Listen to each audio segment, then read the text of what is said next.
Peradilan pada masa pra-Islam. Ya, Assalamualaikum warahmatullahi wabarakatuh. Perkenalkan, saya Najma Laila. Saya dari kelas HKIC dengan NIM 1119091. Di sini saya akan membuat video guna memenuhi tugas ulangan tengah semester mata kuliah Sejarah Peradilan Islam. Dan yang pertama kita awali dengan peradilan pada masa pra-Islam. Jadi yang pertama pada kisah Nabi Adam alaihissalam tentang kisah Qabil dan Habil. Peradilan pertama dalam catatan sejarah kita tahu tentang pertikaian antara Qabil dan Habil, di mana pada masa itu Nabi Adam dan istrinya memiliki kebiasaan melahirkan kembar, yaitu kembar antara laki-laki dan perempuan. Kemudian Nabi Adam mengarahkan kebijakan menikahkan silang antara anak-anaknya, jadi antara Habil dipasangkan dengan kembarannya Qabil, begitu pula sebaliknya. Peristiwa ini jika dikaitkan dengan dalam konteks peradilan, sungguhnya di pertikaian itu adalah terdapat hukum berkeluarga dan bernegara. Pada konteks itu adalah ditentang oleh Qabil tidak terima dengan kebijakan ayahnya. Dalam menentang kebijakan ayahnya, Qabil mengajukan gugatan pra-peradilan ke Mahkamah Agung atau MA. Dalam hal ini, Nabi Adam alaihissalam sehingga keputusannya berakhir dengan pelaksanaan kurban di mana pasalnya Nabi Adam yang berbunyi, barang siapa kurbannya terbakar api dari langit maka berhak menikah dengan kembarannya Qabil. Nah, itu sekilas tentang kisah Nabi Adam dan juga Qabil dan Habil. Dan selanjutnya yaitu kisah Nabi Daud alaihissalam. Dalam sabda Allah surat As-Sad ayat 17-26 yaitu bersabarlah atas segala apa yang mereka katakan dan ingatlah hamba kami Daud mempunyai kekuatan, sesungguhnya dia amat taat kepada Tuhan. Yaitu pada Nabi Sulaiman alaihi salam. Pada surat Al-Anbiya ayat 78 menerangkan bahwa dan ingatlah kisah Daud dan Sulaiman di mana keduanya memberikan keputusan mengenai tanaman karena tanaman itu rusak oleh kambing kepunyaan kaumnya dan adalah kami menyaksikan keputusan yang diberikan oleh mereka itu. Dan selanjutnya yaitu peradilan bangsa Romawi, Persia dan juga pada bangsa Mesir kuno pada saat itu. Bangsa Romawi, bangsa Persia, bangsa Mesir kuno telah memiliki lembaga peradilan yang terorganisir. Jadi memiliki undang-undang yang dilaksanakan oleh qadhi. Hukum Romawi dikumpulkan dalam konteks hukum. Romawi kuno mengenal metode damnatio adbisitas, yang artinya melempar tahanan ke area yang berisi binatang buas atau diseret dengan kuda yang berlari kencang.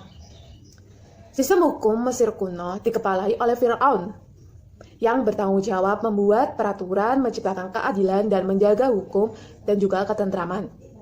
Pada masa itu belum ada undang-undang tentang hukum dan juga peradilan pada masa itu berdasarkan tentang apa yang benar dan salah.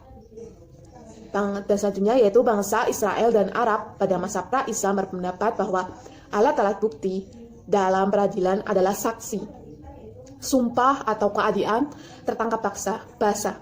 Jadi bahasa Barat juga telah mempunyai teknik mengambil keputusan dan alat-alat pembuktian yang menjadi kontren bangsa-bangsa pada masa itu adalah qadhi. Seorang qadhi harus memiliki kemampuan dan baik akhlaknya, kecerdasan, kecerdikan, keluasan ilmu, ketenangan hati, kebersihan jiwa, dan keluhuran budinya. Dan selanjutnya yaitu kondisi pada masa Arab Jahiliyah. Secara geografis, negara Arab digambarkan seperti 4 persegi panjang dan berakhir di Asia Selatan. Negara Arab dikelilingi oleh berbagai negara. Sebelah utaranya yaitu Syria, timurnya oleh Najd, sebelah baratnya dibatasi oleh Yaman, dan sebelah selatan ada Laut Erit. Bangsa Arab kuno terbagi menjadi dua, yaitu orang-orang kota dan orang-orang padang pasir. Orang Arab kuno dimulai pada masa-masa kuno sampai pada orang-orang Arab modern. Dan selanjutnya yaitu kata jahiliyah sendiri berasal dari bahasa Arab, yaitu jahilah, yang berarti kebutuhan. Jadi kenapa kita sering menyebutkan masa jahiliyah yaitu masa kebutuhan?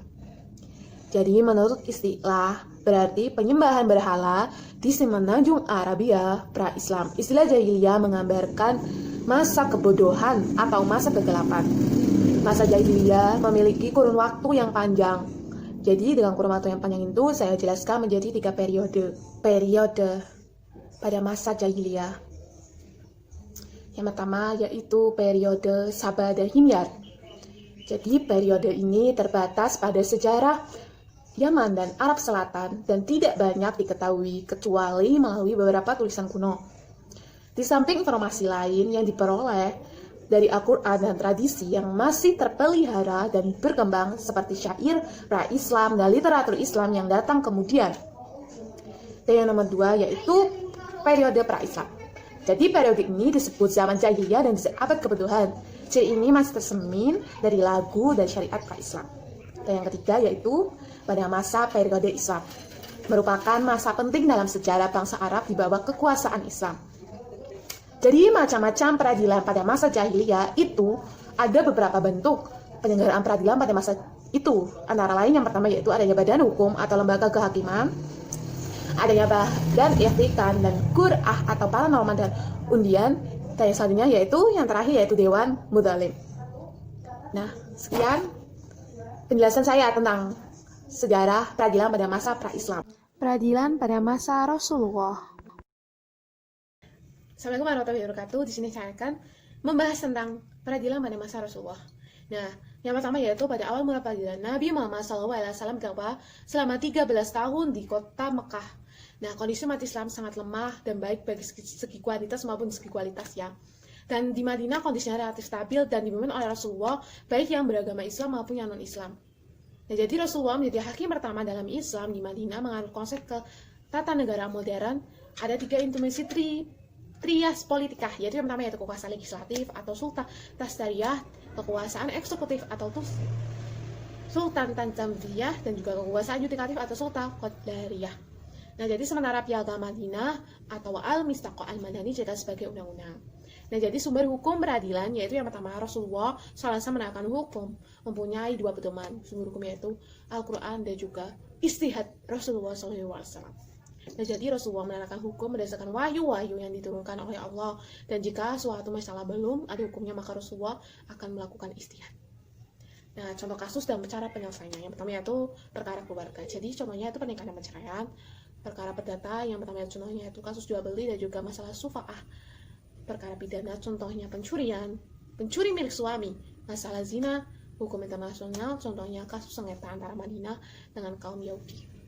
Nah, jadi semua keputusan perkara diputuskan hanya oleh Rasulullah sebagai hakim pusat dan rujukan dalam pengambilan keputusan dalam perkara, kecuali letaknya yang jauh, maka Rasulullah mengutus para sahabat untuk datang untuk memutuskan perkara tersebut.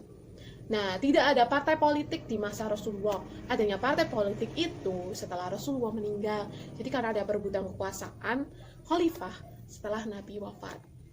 Nah, Peradilan pada masa Khulafaur Ar-Rasyidin. Nah, Assalamualaikum warahmatullahi wabarakatuh. Di sini saya akan menjelaskan tentang peradilan pada masa Khulafaur Ar-Rasyidin. Nah, sejarah mengungkapkan bahwa pada masa peradilan Khulafaur Ar-Rasyidin itu, pada masa Khulafaur Ar-Rasyidin itu menetapkan hukum selama 22 tahun, 22 bulan, dan 22 hari. Ya, jadi itu dibagi menjadi 2 fase. Yang pertama fase Makkiyah dan juga fase Madaniyah. Yang pertama saya akan jelaskan dulu ya tentang fase Makkiyah. Yang pertama, fase ini itu 13 tahun terjadinya. Dari kerasulan, Rasulullah meninggal kerasulannya sampai Rasulullah hijrah. Nah, umat Islam masih terisolir pada masa itu, sedikit kuantitas dan kapasitasnya yang masih lemah, belum bisa membentuk komunitas umat yang mempunyai lembaga pemerintahan yang kuat. Nah, fokus penanaman akidah atau tauhid dan peninggalan penyembahan berhala, dan belum adanya kesempatan membentuk perundang-undangan atau tata pemerintahan dan lain-lain sebagainya. Jadi surat Makkiyah tidak terdapat ayat-ayat hukum aktual atau amaliyah, akan tetapi banyak membahas persoalan doktrin, teologi, dan juga akidah. Nah, yang kedua yaitu pada fase Madaniyah. Nah, fase ini itu dimulai dari Nabi hijrah sampai Nabi wafat. Nah, Islam sudah kuat pada masa itu. Kuantitas umat Islam sudah banyak dan telah mempunyai tata pemerintahan sehingga media-media dakwah berlangsung dengan aman dan juga damai. Sehingga perlu adanya tasyrih dan membentukkan perundang-undangan yang mengatur hubungan antara individu dari suatu bangsa dengan bangsa lain. Mengatur hubungan atau kontrak komunikasi dan interaksi mereka dalam kalangan non-muslim, baik di di masa damai dan juga pada masa perang. Nah, di Madinah mulai disyariatkan hukum pernikahan, ya, perceraian, hukum waris, perjanjian, hutang piutang, kepidanaan, dan juga lain-lain. Nah, surat Madaniyah ini banyak memuat ayat hukum. Dan selanjutnya yaitu para Rasulullah. Rasulullah itu maksum. Nah, itu para Rasulullah itu dan lembaga legislatif yang sebagai sultan atas syariah. Jadi legislatif sendiri adalah salah satu-satunya skala hukum dan tata aturan, bahkan skala perbuatan dan ucapan Rasulullah SAW juga diposisikan sebagai sumber legislasi yang harus ditaati. Dan yang selanjutnya yaitu peran Rasulullah di bidang eksekutif, ya. Rasulullah itu di bidang eksekutif itu berperan sebagai sultan atas tanfiziyah. Nah, pada kekuasaan ini Rasulullah sebagai pelaksana dalam menegakkan hukum-hukum Allah Subhanahu wa taala dari berbagai aspek kehidupan sosial, ekonomi maupun dari aspek kehidupan politik. Nah, para Rasulullah selanjutnya yaitu pada bidang yudikatif yaitu sebagai Sultan Qadariyah. Jadi yudikatif sendiri adalah menegakkan keadilan dan pemeliharaan hak-hak masyarakat yang terkadang mengalami perselisihan atau persengketaan. Nah, dalam masa ini itu tercetus Piagam Madinah. Jadi Piagam Madinah itu adalah UU tertulis yang memiliki muatan yang mengatur hubungan sosial politik masyarakat di Madinah, di mana salah satu pasalnya menegaskan kewajiban unsur-unsur anggota masyarakat. Nah, di mana khususnya dari kalangan Muslim untuk saling bertanggung jawab secara bersama-sama terhadap keamanan umum Madinah. Nah, jadi teks Piagam Madinah disebutkan bahwa masing-masing orang mukmin bertanggung jawab atas kejahatan yang terjadi sekitarnya meskipun hal itu dilakukan oleh anak-anak sendiri. Adapun jika terjadi perselisihan dan persengketaan, maka otomatis otoritas legislasi dan yurisdiksi berada di tangan Allah Subhanahu wa taala dan Rasulnya. Nah, keuangan atau kemudian otoritas yudiksi hanya dimiliki oleh Rasulullah. Nah, kitab pedomannya itu Al-Quran dan ijtihad para Rasul atau pengilhaman. Jadi berlangsung sederhana, bersifat fatwa dengan model tanya jawab, ya. Jadi terkesan tidak formal, tetapi rukun-rukun Al-Qadot telah terpenuhi. Jadi keputusan Rasulullah itu mengandung nilai-nilai kebenaran sehingga putusan itu sangat dihormati oleh semua pihak yang berperkara.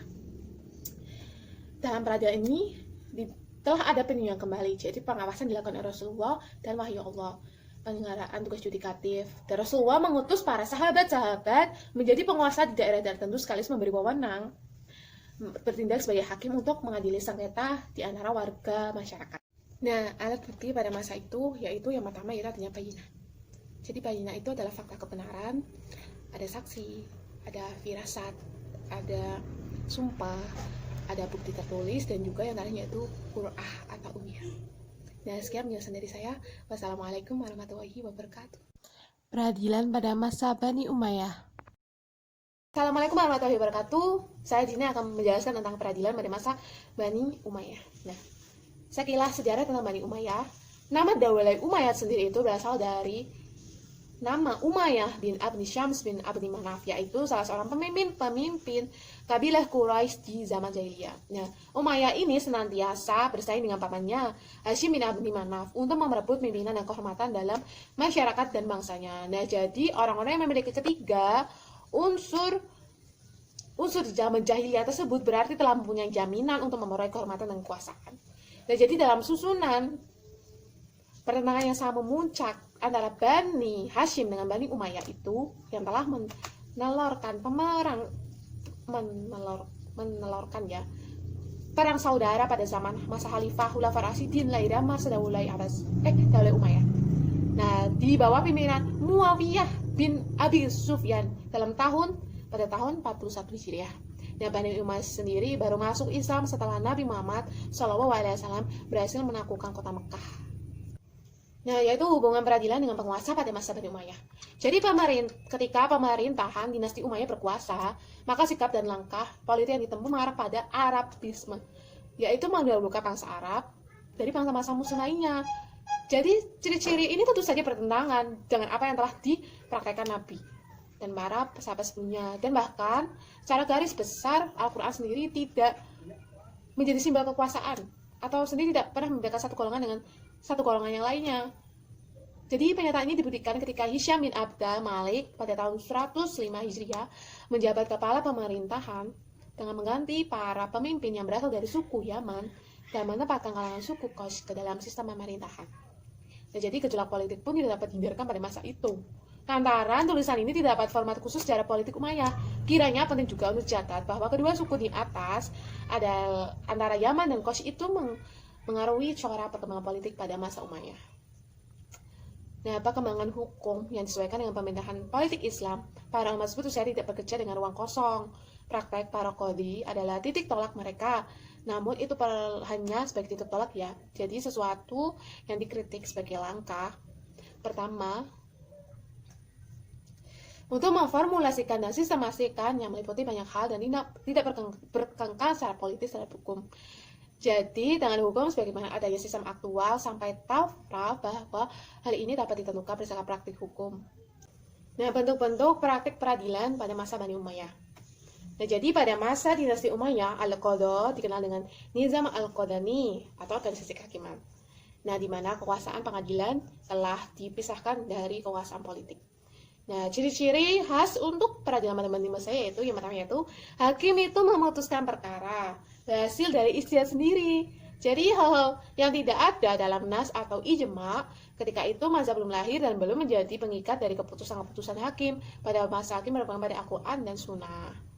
Nah, yang kedua yaitu lembaga peradilan pada masa itu belum dipengaruhi oleh penguasa. Jadi hakim memiliki otonomi yang sempurna, tidak terpengaruh oleh keinginan kuasa, jadi bebas. Nah, tugas kekuasaan kehakiman pada masa Bani Umayyah itu dapat dikonteks menjadi 3 badan. Yang pertama yaitu Al-Qadha.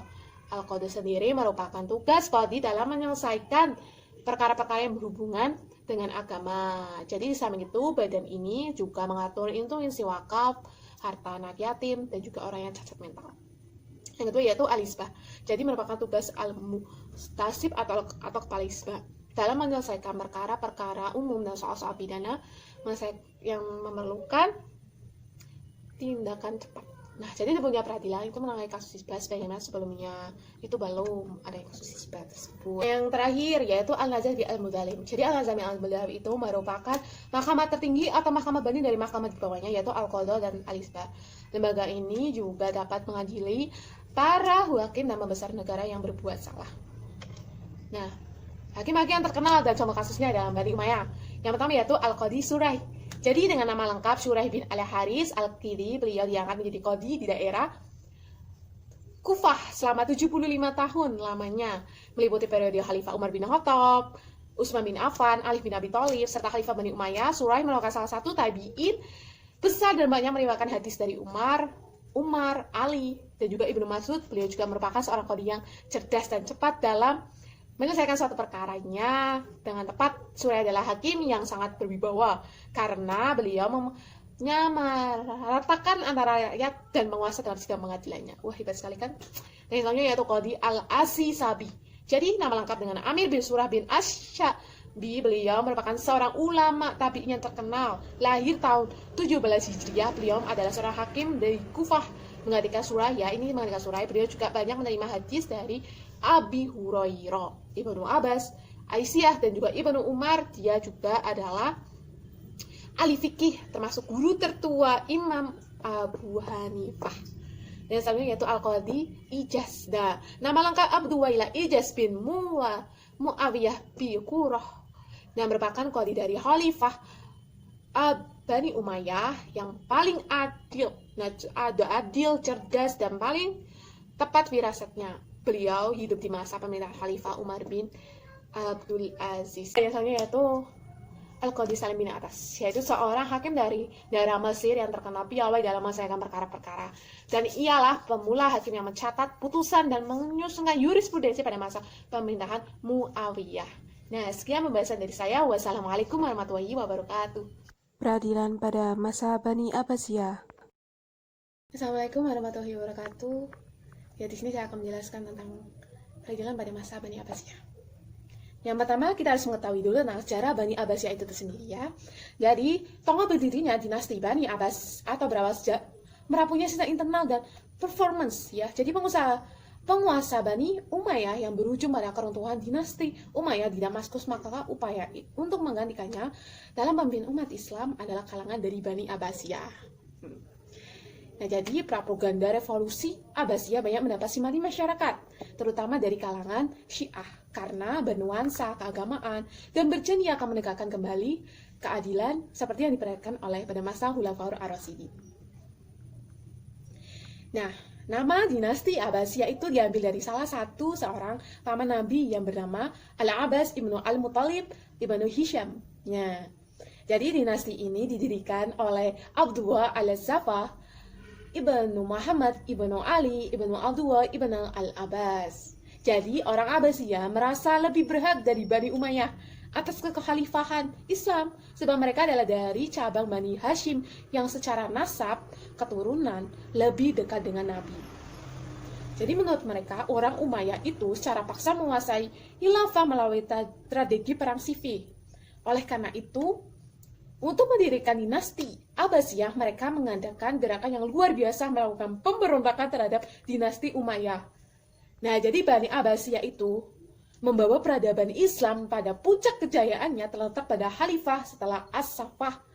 Nah, dan terutama pada perkembangan ilmu pengetahuan yang sangat maju. Pada masa inilah untuk pertama kalinya dalam sejarah terjadi kontak antara Islam dengan kebudayaan Barat, atau ditegasnya dengan kebudayaan Yunani klasik yang terdapat di Mesir, Suriah, Mesopotamia, dan juga Persia.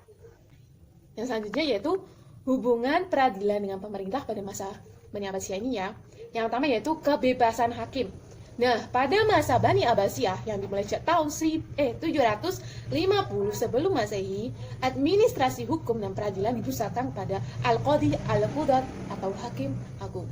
Jadi para hakim yang diangkat pada umumnya terdiri atas orang-orang yang terpelajar, yang memiliki kredibilitas dan integritas terhadap hukum ya, sehingga prestasi kehakiman menempati posisi yang sangat tinggi dan terhormat. Para hakim yang diangkat bukan lagi sebagai wakil atau kepanjangan tangan dari penguasa, tetapi sebagai orang-orang yang menerapkan hukum-hukum Allah.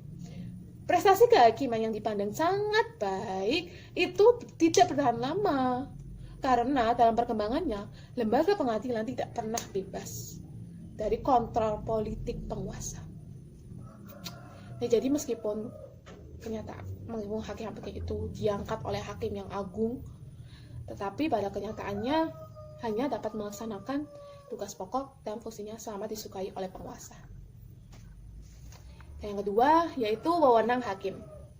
Wewenang hakim semakin bertambah. Nah, yang pertama yaitu penyelesaian orang lain yang berperkara. Yang kedua yaitu urusan-urusan umum, tentu yang beragama Islam ya, termasuk di dalamnya mengawasi hak orang yang sakit ingatan, harta anak yatim, harta orang bangkrut, dan harta orang yang tidak berperan. Dan yang selanjutnya yaitu mengawasi wasiat, harta, wakaf, menikahkan perempuan yang tidak berwali, mengawasi jalan-jalan dan rumah-rumah penduduk. Jadi memeriksa para saksi, pengacara, dan wakil dalam pengadilan. Nah, terkadang pemimpin negara itu juga diserahkan kepada hakim. Seperti pada masa Al-Mamun, ia mengangkat Yahya bin Aksam sebagai pemimpin perang pada musim panas di negeri Romawi. Ketiga yaitu peradilan khusus. Jadi perkembangan peradilan pada masa pemerintahan Bani Abbasiyah ditandai dengan adanya peradilan khusus. Nah, berupa pengadilan Al-Muzalim yang dikepalai oleh Nazir Al-Muzalim dan lembaga Al-Hizbah. Jadi yang pertama itu lembaga Al-Muzalim itu bertugas menangani dan menyelesaikan. Yang pertama yaitu memperlakukan perlakuan tidak adil atau penganiayaan yang dilakukan oleh para pejabat pemerintah kepada rakyatnya. Jadi seperti pemungutan pajak yang terlalu tinggi dan penyitaan harta tanpa disertai landasan hukum yang jelas. Dan yang kedua yaitu lembaga Al-Muzalim ini berfungsi sebagai peradilan banding yang berwenang meninjau, menguatkan, dan membatalkan atas putusan-putusan peradilan dan kebijakan para pejabat pemerintahan yang lebih rendah. Di sini Nazir Al-Muzalim memiliki kuasa yang lebih luas daripada hakim biasa. Dan yang kedua yaitu lembaga Al-Hizbah. Nah, lembaga al-Hizbah ini adalah lembaga operasional yang lebih bersifat praktis. Kompetensi absolut lembaga al-Hizbah ini meliputi masalah amar ma'ruf dan juga nahi mungkar, yaitu mengurusi dan menyelesaikan masalah penyelenggaraan hukum yang lebih ringan dan masalah penyelenggaraan terhadap acara moral seperti kelancangan, timbangan, dan takaran, penipuan dalam penjualan, perdagangan, dan penolakan pembayaran utang, masalah riba, minuman keras, dan juga judi. Beberapa perubahan bidang peradilan pada masa Bani Abbasiyah. Yang pertama yaitu reformasi peradilan. Nah, yang pertama yaitu adanya sarana dan prasarana peradilan. Jadi dalam melaksanakan tugasnya, para hakim difasilitasi dengan berbagai piranti kelengkapan. Ya, yang pertama yaitu pakaian khusus sehingga dapat membedakan antara hakim dengan masyarakat umum. Pengawalan khusus yang mengatur waktu-waktu berkunjung, beberapa orang membantu yang mengatur pengajuan gugatan perkara memiliki dakwa dan dakwaan mereka. Yang selanjutnya yaitu gudang peradilan tempat pemeriksaan perkara yang berada di tengah-tengah keramaian kota. Yang terakhir yaitu pengaturan jadwal atau hari-hari untuk persidangan. Nah, yang kedua yaitu pembuatan buku register. Jadi dalam pembuatan dokumentasi digunakan buku register, yaitu buku yang mencatatkan yang berhubungan dengan administrasi hukum sekaligus sebagai dokumentasi yang diperlukan untuk mencatat keputusan, penyatakan wasiat dan juga utang piutang. Nah, yang ketiga yaitu pembentukan lembaga al-Surata. Jadi lembaga ini yaitu institusi setingkat jabatan kepolisian yang bertugas untuk menguatkan penegakan amar ma'ruf nahi mungkar. Nah, jadi mengatur lalu lintas, menerbitkan dan mengawasi bangunan. Di samping itu, bertugas pula dalam mengurus jabatan kesehatan, mengatur perdagangan, membawa dan menyeret para pelanggar hukum. Dan yang selanjutnya yaitu dalam menerapkan keuangan negara. Dibentuk dan diangkat pejabat moneter, yaitu jabatan khusus yang bertugas untuk mengawasi peredaran mata uang, mengatur sirkulasi keuangan masuk dan pembendaharaan negara. Yang selanjutnya yaitu mendirikan Baitul Mal. Nah, dalam rangka mengelola dan menyimbang keuangan negara, maka dibentuklah Baitul Mal, yaitu kas pembendaharaan negara yang bertugas fungsi sebagai lumbung atau pemasukan devisa yang diperoleh oleh negara. Dan yang selanjutnya yaitu mengangkat Qadhi al-Qudat. Nah, jadi Qadhi al-Qudat itu yaitu jabatan tertinggi kehakiman setingkat ketua Mahkamah Agung ya. Jadi Qadhi al-Qudat itu bertugas mengangkat dan memberhentikan hakim, memindahkan pengawasan kinerja hakim, dan juga serta meninjau ulang adanya putusan-putusan yang dikeluarkan oleh para hakim. Dan yang terakhir yaitu melegitimasikan wilayah al-tahkim. Nah, itu adalah lembaga penengah yang secara dengan lembaga konstitusi atau lembaga bantuan hukum yang bertugas untuk mengayomi, memberikan pelayanan hukum bagi para pencari keadilan dan kedamaian secara sukarela. Nah, bagaimana mengangkat hakim pada masa ini yaitu yang pertama yaitu wilayah al-khalifah, yaitu kekuasaan dan kewenangan yang dimiliki khalifah termasuk dalam bidang peradilan. Nah, jadi wilayah dasarnya yaitu wilayah al-imarah. Nah, wilayah al-imarah itu ialah lembaga pemerintah yang setara dengan pemerintahan daerah ya. Ya, jadi dilihat dari tugas wewenangnya. Jabatan tersebut, lembaga tersebut memiliki 4 kategori. Ini yang pertama yaitu pengusaha yang diberi otonomi, penjabat daerah yang diberi wewenang untuk memimpin, dan juga penguasa daerah yang khususnya mengurusi masalah kesetaraan dan mengendalikan stabilitas dan ketertiban umum. Dan yang selanjutnya yaitu dalam menerapkan keuangan negara. Dibentuk dan diangkat pejabat moneter, yaitu jabatan khusus yang bertugas untuk mengawasi peredaran mata uang, mengatur sirkulasi keuangan masuk dan pembendaharaan negara. Dan yang selanjutnya yaitu mendirikan Baitul Mal. Nah, dalam rangka mengelola dan menyimbang keuangan negara, maka dibentuklah Baitul Mal, yaitu kas pembendaharaan negara yang bertugas fungsi sebagai lumbung atau pemasukan devisa yang diperoleh oleh negara. Dan yang selanjutnya yaitu mengangkat Qadhi al-Qudat. Nah, jadi Qadhi al-Qudat itu yaitu jabatan tertinggi kehakiman setingkat ketua Mahkamah Agung ya.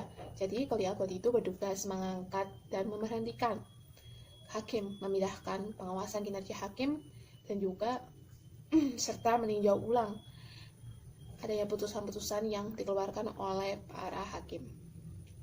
Dan yang terakhir yaitu melegitimasikan wilayah al-tahkim. Nah, itu adalah lembaga penengah yang secara dengan lembaga konstitusi atau lembaga bantuan hukum yang bertugas untuk mengayomi, memberikan pelayanan hukum bagi para pencari keadilan dan kedamaian secara sukarela.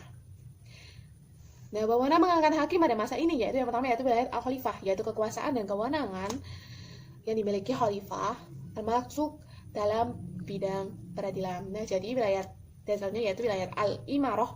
Nah, wilayah Al-Imarah itu ialah lembaga pemerintah yang setara dengan pemerintahan daerah ya. Ya, jadi dilihat dari tugas wewenangnya, jabatan tersebut, lembaga tersebut memiliki 4 kategori. Ini yang pertama yaitu penguasa daerah yang diberi otonomi, pejabat daerah yang diberi wewenang untuk memimpin, dan juga penguasa daerah yang khususnya mengurusi masalah kesetaraan dan mengendalikan stabilitas dan ketertiban umum. Peradilan pada masa Turki Utsmani. Ya, assalamualaikum warahmatullahi wabarakatuh. Saya akan menjelaskan tentang peradilan pada masa Turki Utsmani. Nah, yang pertama yaitu sejarah singkat tentang Turki Utsmani dulu ya. Jadi dalam literatur sejarah Islam tercatat bahwa Turki berhasil mendirikan kekuasaan, yaitu kekuasaan Turki Seljuk dan Turki Utsmani. Jadi Turki Utsmani didirikan setelah hancurnya Turki pada 250 tahun. Utsmani muncul pada tahun 669 Hijriah. Jadi akan tetapi negara ini baru menganut sistem kekhalifahan pada tahun 923 Hijriah. Dan yakni saat tradisi dari negara Islam menjadi kekhalifahan Islam dan terus membela Islam sehingga lembaran sejarahnya ditutup pada tahun 1337 Hijriah. Nah, jadi peradilan pada masa Turki Utsmani ini yaitu kerajaan Turki Utsmani pada masa awal kekuasaannya tidak menganut salah satu mazhab ya. Jadi pada fase berikutnya penguasa Turki Utsmani mengembangkan mazhab Hanafi sebagai mazhab resmi dalam hal fatwa dan peradilan. Perkembangan hukum Islam pada masa dinasti Utsmani sejak Sultan Utsman bin Oftogol pada tahun 1299 Masehi hingga meninggalnya Salim Ibnu Bagozil 1520 Masehi belum terkodifikasi dan tersistematik dengan sempurna. Oleh sebab itulah pemerintahan Utsman pada masa Sultan Sulaiman Ibnu Salim I pada tahun 1520 Masehi berupaya untuk melakukan terobosan dalam bidang hukum, yaitu dengan mengkodifikasikannya. Pada awal abad 16, suasana kehidupan pada Turki dipengaruhi oleh ulama-ulama mazhab. Jadi dalam penerapan hukum, rakyat Turki merujuk kepada mazhab Hanafiyah dan menjadi mazhab resmi negara tersebut. Sistem pemerintahan dan sistem administrasi peradilan diselenggarakan berdasarkan syariat Islam. Unit peradilan umum atau peradilan perdata bekerjasama dengan kode. Ia disebut juga berdasarkan kedudukan syariat Islam sebagai sumber hukum. Jadi sejarah peradilan Turki Utsmani dalam garis besarnya dapat dilihat dari periode sebagai berikut. Yang pertama yaitu periode berlangsungnya sejak pada masa berdirinya kerajaan Turki Utsmani sampai akhirnya gerak Tanzimat pada tahun 1299 Masehi sampai 1939 Masehi. Jadi pada fase pemerintahan ini syariat dijadikan satu-satunya sumber penerapan hukum di Turki Utsmani. Sehubung dengan habisnya kekuasaannya terdiri atas pengikut mazhab Hanafi, maka syariat Islam yang menjadi pegangan bagi pemerintahan dalam menghadapi berbagai masalah pengadilan adalah pada mazhab Syafi'i. Jadi sehingga pada qadhi utama harus ulama yang bermazhab Hanafi.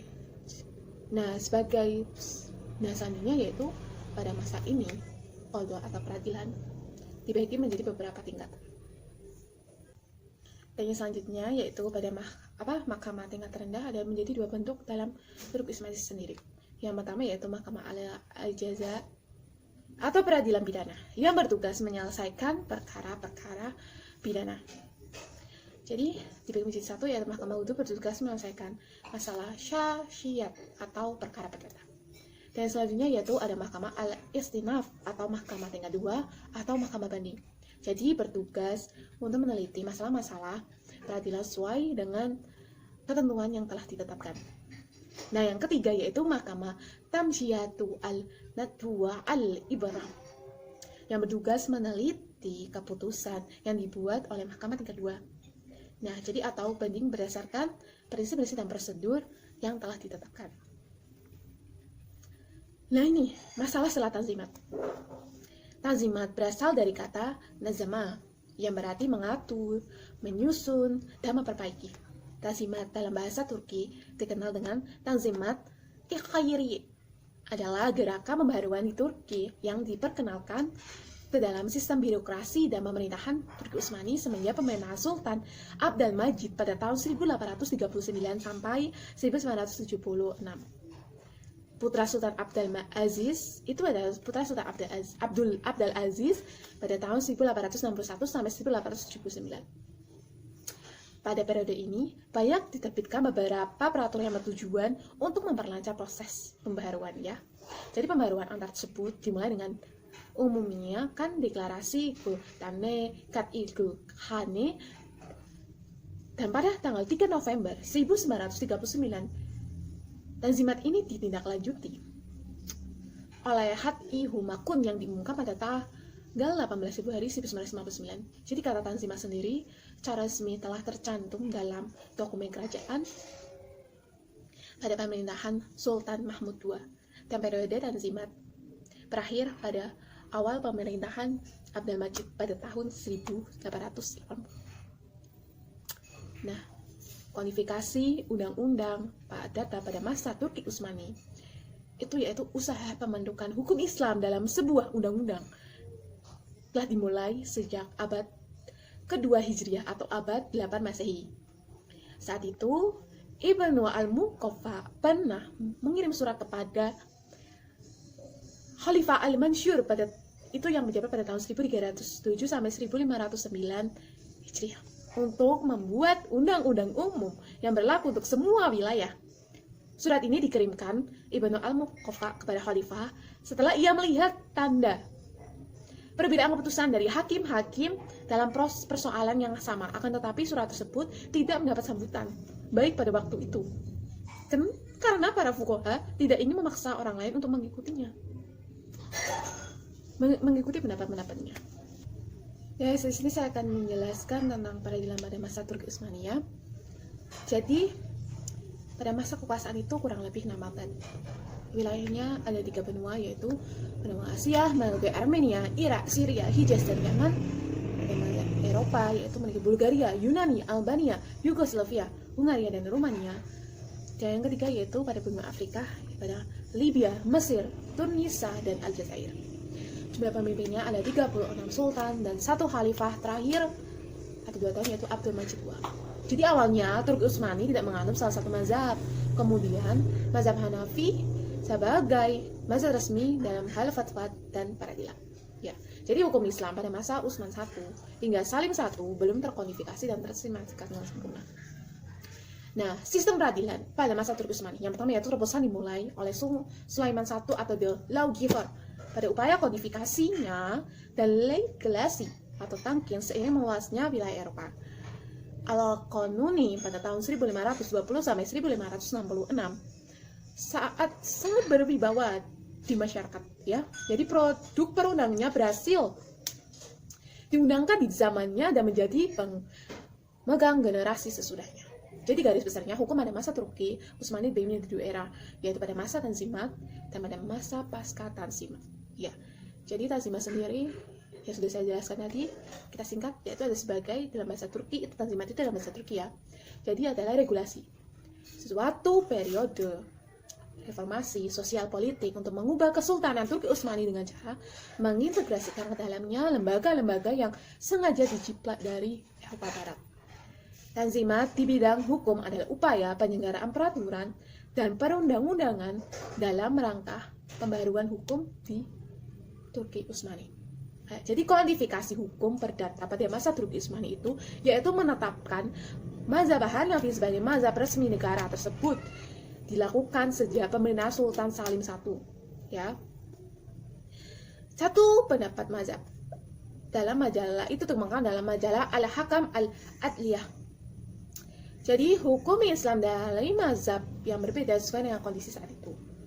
Perundang-undangan modern yang sesuai dengan syariat Islam pada masa itu yaitu misalnya hukum perdata atau madani, perdagangan, al-tijari, dan hukum pidana. Nah, kendala kodifikasi pada masa Turki Utsmani, oke? Jadi sumber yang pertama yaitu sumber tasrih Islam ada kekhawatiran dari para mujtahid dalam menginterpretasikan sumber tasyrih, yaitu Al-Quran dan hadis. Dan jika hal interpretasi tersebut salah, tidak sesuai dengan tuntutan syar'i, kebebasan beristihad selain beristihad adalah sebuah keniscayaan. Beranggapan jika hasil istihad telah dikodifikasikan, berarti tidak lagi menerima istihad lain. Padahal perubahan hukum mengikuti perubahan zaman pada masa itu. Nah, Turku Utsmani itu dipimpin oleh seorang sultan yang memiliki kekuasaan temporal atau duniawi, yang bertugas memerintah negara, kekuasaan spiritual atau rohani, yang bertugas menyiarkan dan membela Islam pada masa itu. Jadi dibantu dengan dua pegawai. Yang pertama yaitu Sadrul Zam untuk urusan pemerintahan dan Syai al-Islam untuk urusan keagamaan. Jadi Syai al-Islam dibantu dengan Qadi Askar Ar-Rumali yang membawahi Qadi-Qadi Utsmaniyah bagian Eropa, Qadi Askar Autli membawahi wilayah Utsmaniyah bagian Asia dan Mesir. Syai al-Islam bertugas mengawasi pemberlakuan hukum Islam dan kinerja para Qadi. Dan Sultan juga akan berkonsultasi untuk mengambil keputusan agar tidak bertentangan dengan syariat Islam. Nah, bentuk-bentuk peradilan pada masa Turki Utsmani yang pertama yaitu al-juz'iyat atau mahkamah biasa atau yang bagian terendah ya. Jadi tugasnya itu menyelesaikan perkara pidana dan perdata. Yang kedua yaitu mahkamah al-istinaf atau mahkamah banding. Tugasnya itu meneliti dan mengkaji perkara yang berlaku. Nah, yang ketiga yaitu mahkamah al-tamzi al-nadwa al-ibrahim atau mahkamah tinggi yang berwenang mencatat para qadi yang terbukti melakukan kesalahan dalam menetapkan hukum. Nah, yang keempat yaitu mahkamah al-istinaf al-ulya atau mahkamah agung. Nah, biasanya pada zaman sekarang itu disebut dengan mahkamah agung ya. Nah, berada langsung di bawah pengawasan sultan. Nah, pelaksanaan peradilan tidak maksimal karena intervensi pemerintah sangat kuat. Pemerintah itu mengintervensi. Jadi bahkan sistem peradilan dikuasai oleh pejabat pemerintah sehingga belum tampak pemisahan antara urusan agama dan juga urusan pemerintah. Nah, sekian penjelasan dari saya. Wassalamualaikum warahmatullahi wabarakatuh.